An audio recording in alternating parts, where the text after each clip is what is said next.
You cannot allow an educator to stand in front of a group of mostly white students, mostly melanemic students in Decorah, Iowa, and preach against, even if he doesn't say it in school, if he's saying it in the local 45 club, if he's bringing that nonsense into the school building, into the classroom, if the kids are reading about him saying those things and they come to school, they know what they have to respond when he says these things, or if he says something about immigrants, they know what they had better respond if they want a good grade. You have every right as a parent, you have every right as a member of that community, even if you aren't a parent.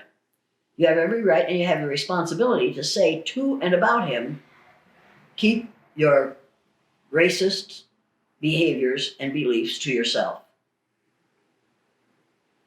Don't care if you're a racist. You have a right to be a racist. If you choose to be a racist, go right ahead. But you do not have a right to bring that into the classroom.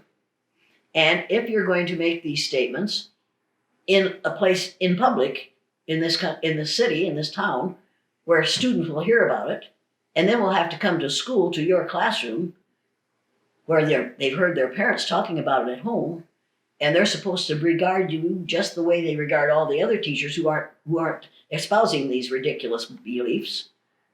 They're going to have to treat you in a different way, and they're going to have to adjust themselves instead of you adjusting yourself. You need to change your behaviors. I don't care what you do after you leave, when you're not in a public place in Decorah, Iowa. But what you do in public and what you say in public is going to come back to these kids through their parents. And that's going to affect the way they relate to you in the classroom. And that's bad for you as a teacher, and it's bad for them as students.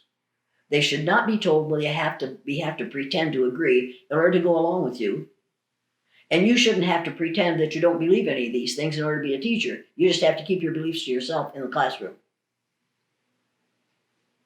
Love it. Well, if this person, whoever it is old enough to decide that he wants to be a member of the Club 45,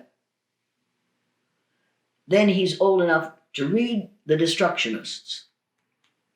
Instead of threatening his job, say to him, go to the superintendent and say, here's a list of books that we'd like to have at least this one person read, so that he will know that what he is saying and the way he is behaving outside the classroom is impacting the students who are going to come into his classroom, and he'll know better than to behave that way.